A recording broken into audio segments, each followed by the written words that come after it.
Everyone, second video of the day today. I've just done a video around support measures for director owners of limited companies and the self-employed. And I'm just going to focus this video in on the specifics of the job retention scheme for furloughed workers, as everybody's now becoming familiar with that term. We've had quite a few sort of specifics announced recently, so just to kind of, I'll get into those. Just to kind of recap, the job retention scheme is currently set to be functioning by the end of this month, with repayments due around the end of the month.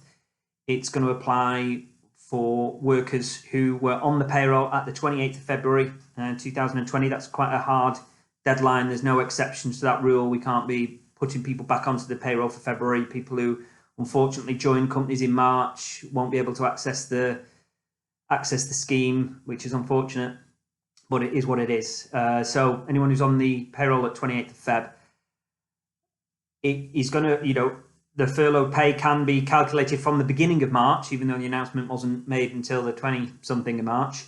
So if people were made essentially redundant, as it were, early in March, they might still be able to access the scheme as long as they're on the payroll at 28th of February. So for now, it's March, April, May. Pay that's going to be covered by the scheme. Government have said they will review it and it may be extended in June. I think, everything that I'm reading means that it's going to have to be extended in June, to be quite honest, or everybody's going to be made redundant who's on the, not everybody, a lot of people will be made redundant who are benefiting from the scheme at the moment, because I don't think things will be back to normal by that stage, but we shall see. So just to kind of clarify, or maybe even correct one of my previous videos, they've been quite clear now that you can have 80% of salary. I'll come on to the calculation shortly, but it's 80% of a salary up to a cap of 2.5k per month. I thought that 2.5k per month previously was to include employers' national insurance and employer, the statutory obligations for the employer pension contributions via auto enrolment. But no, the support is for 2.5k's gross salary plus employers' NI and pension contributions, which is good. So one of the other conditions I saw on the government website is that the payroll, to access the scheme, the employer must be registered for PAYE online, able to access the pay-as-you-earn online systems. I'm not actually 100% sure what that means, but specifically, if you did register your PAYE scheme online, then you'll meet those conditions. I would imagine that all of our payroll clients meet the conditions, and if they don't, we'll correct that by the time the scheme is online. But for those of you who run payroll yourself and maybe set it up manually in the past and don't have access to any kind of PAYE online system, then you might want to look into that if you're going to want to access the furlough scheme. I think to set up the PAYE online system takes about 10 days. So with a view to kind of making furlough declarations within the next couple of weeks and try and get some money at the end of April, that's something that people might want to look into. We're certainly doing so at our end. One question I've had back from a few clients of mine is whether apprentices can be furloughed. And yeah, absolutely, they've clarified that they can. The only thing that I would say is that there's a kind of slight, this links to another area of the furlough system, but apprentices have to fulfill a certain amount of obligations with regards to training time. And during the time, the employee or the apprentice still needs to fulfill those training obligations, and whilst doing that training, they need to be paid the national minimum wage, national living wage for that time, and that needs to be borne by the employer. It's not refundable from the government. So that's kind of a bit of a quirk for those of you who've got apprentices, just to look out for with regard to the furlough scheme. Another question we had quite a lot in the last week or so is what kind of employees does it apply to? And it applies to all forms of employment contracts, so full-time, part-time, 0 hours. I even had a question about whether foreign nationals could access the system as employees, and yes, they can. So that's good news in that, employments of all kinds can make benefit from the job retention. Even those of you who out there who might be watching this video who work under IR35 and operate via an umbrella company, again, those IR35 doesn't give you worker status, and therefore the salary that's operated by the umbrella company for you can be covered by the job retention scheme. But the advice I'd give in those cases is is to look at the umbrella company scheme provider, whoever does that for you, and look at what might be available. Another question we had, some businesses reacted very quickly and had to make drastic cuts immediately and started making people redundant at the beginning of March before the job retention scheme was announced. Those people, absolutely can be re-employed during March, put on the furlough, be given 80% salary, and can access the furloughed worker system. People who self-isolated under statutory sick pay remain on statutory sick pay for the period of their isolation, as it were, and there's a specific statutory sick pay system now for people who were affected by COVID-19. So you get the full £95.85 per week from day one, rather than having the kind of unpaid days that you normally have under sick pay, and that's statutory sick pay is going to be repaid by the government, which is good news. So if you did make people redundant, maybe a little bit hastily, with the benefit of hindsight, then you could bring those people back into the job retention scheme, which is good. Another question I had was around, I mentioned this in a previous video. Can I put everybody on half wages, and or do they have to? How do I decide, and how do people go onto the furlough scheme? So you are on the scheme or you're off it. So somebody can't be furloughed and continue to do a little bit of work for the company. I think this is an unfairness of the way the system's been designed, but people have to cease working for the business and then they qualify for furlough. You can't put all of your staff on 50% hours, as I've said before. You would have to put half of your staff on 100% and half of your staff on the furlough scheme, as it were. What about coming on off the scheme? Because the situations might change, resource and demand might change. So employees can go onto the system, come back off the system, and go back on again. Even the condition is that an employee has to be furloughed for a minimum 3 weeks at a time. Because I did see a few people trying to do some clever planning of a day at a time, taking them on and off. So just be careful. Once somebody's furloughed, they're on that for 3 weeks as a minimum. We've had, as I've said in my previous video, directors can access the job retention scheme. They are entitled to be furloughed, but they're not entitled to. They have to then, like any other employee, cease employment services, stop services for the business, stop generating revenue for the business. But they are allowed to fulfil their statutory obligations by virtue of being a company director, which is good. Other questions I've had around what are employees allowed to do that have been furloughed. I saw a number of different furlough agreements out there in the early days, and a lot of those specifically excluded employees from working for other businesses, and that's been clarified by HMRC. That's not absolutely necessary. And people who've been furloughed can continue to undertake training subject to national minimum wage requirements for that training. They can do volunteer work, and obviously I think in a lot of cases be encouraged to do volunteer work with all the support that the country needs right now. And they can work for another employer whilst furloughed, as long as their contract of employment doesn't specifically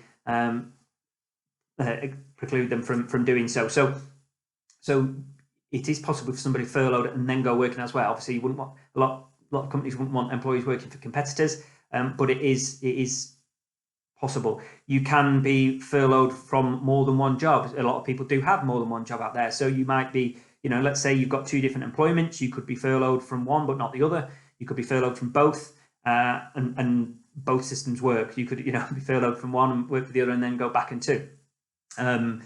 Strange as that may seem, but yeah, it seems as though there's an element of flexibility.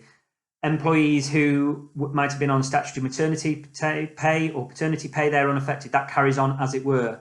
So, if somebody was already on maternity pay, let's say coming into this job retention scheme period, they would continue on that maternity pay. And when they come back to work, they come back to work in the normal way. If they're going to be furloughed at that point, they can be furloughed. If they're going to go back into employment as normal, they can go back as normal. Just to clarify, the 80% of pay is going to be refunded by the government, but the employer can choose, just purely at their own, their own behest, as it were, to pay up to 100% of salary or more, I suppose. But that additional cost to be paid by the employer is borne by the employer and isn't going to be reimbursed from HMRC, but there's nothing to stop you from doing it. You don't have to pay them the 80%. There's a bit of complication around the calculation of how much can be claimed and how much should be paid. Ultimately, the furlough pay is prorated for any pay period where there's a split treatment. So a lot of our clients, you might imagine, roughly speaking, the first 3 weeks of March were done under normal pay, and the last week of March was done at 80%, and we just prorated their salary accordingly, and that would continue to be the case, especially if you've got employees going into and out of furlough, as I mentioned before. If employees are on a fixed salary, then calculation of the furlough pay is really simple. You take 80%, again, up to that maximum of £2,500 per month, don't forget. It's 80% of the February payroll, because the pay would have been fixed every month, and therefore it will be fixed continuing going forward at 80%. A lot of employees out there, they'll have variable pay.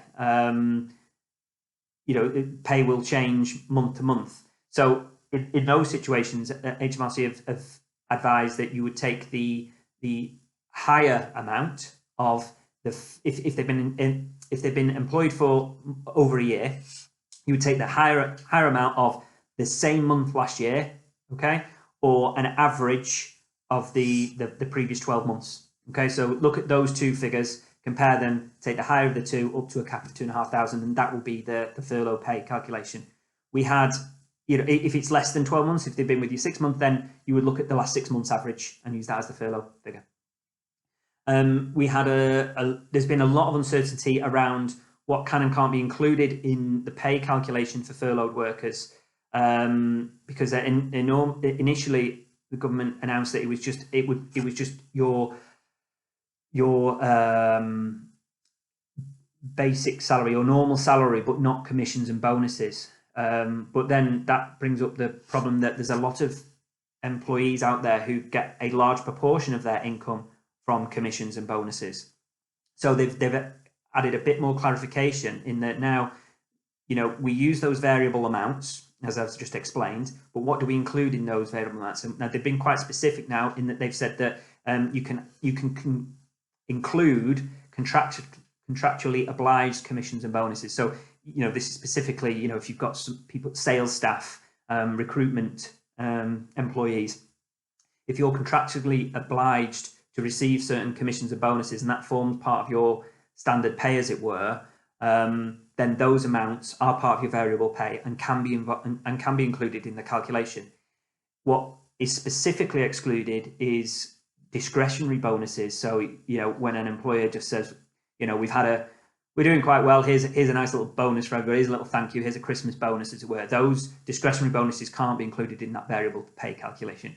I don't know how HMRC are going to police all of this system, when they come to maybe start checking claims in a few months' time. So I think it's up to the business owner ultimately to use their own moral compass to decide on what's fair and what's not at this point. But luckily, that I think anybody who gets a lot of their income from contractually obliged commissions isn't going to be hugely penalised, which is good news. It includes overtime as well. Don't forget, in that variable pay, there was a bit of uncertainty about whether overtime would be included, but overtime is it's part of your contractual obligation to be paid. When you do that work, you get paid it in the normal way. So overtime can be included in the calculation.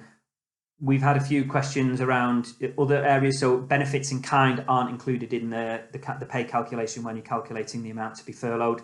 So, your company cars or private medical insurance, that kind of stuff. And also anything that you get under salary sacrifice. So some employees might get a gross pay of a certain amount and a pension deducted from their taxable pay.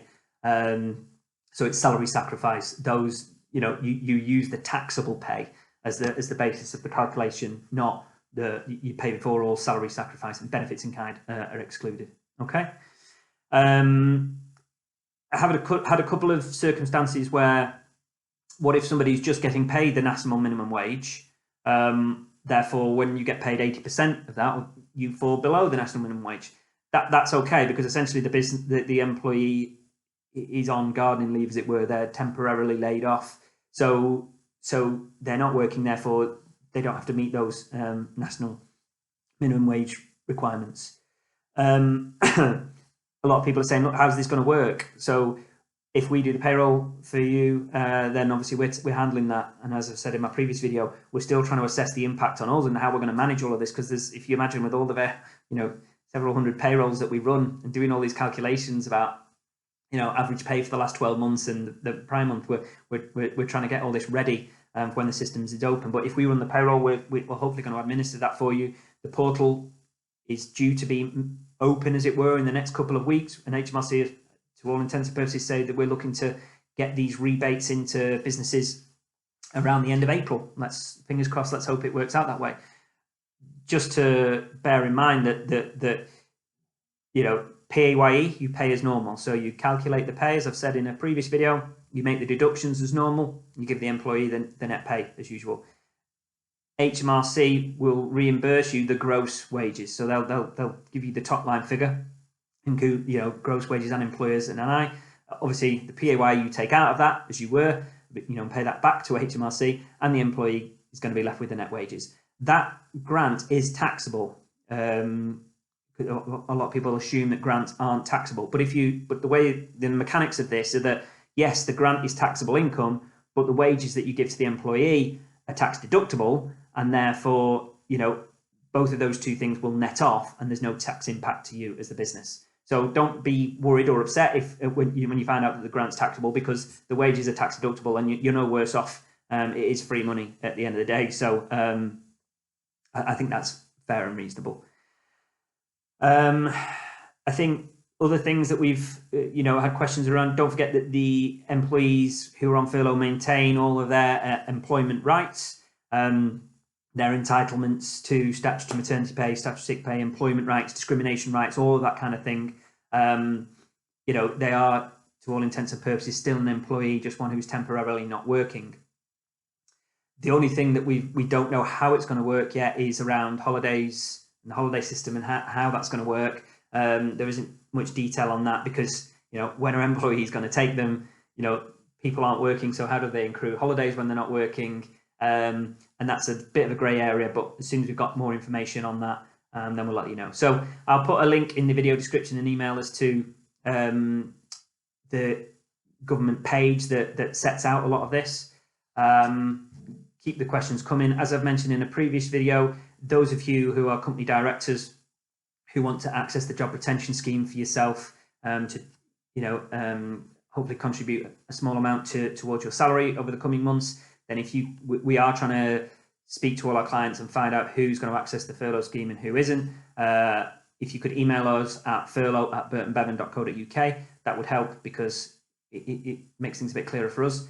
But hopefully we'll get everything sorted over the next couple of weeks and people will start seeing some grants by the end of the month. So hope you're all well, as can be expected, and I'll speak to you all soon. Thanks, bye.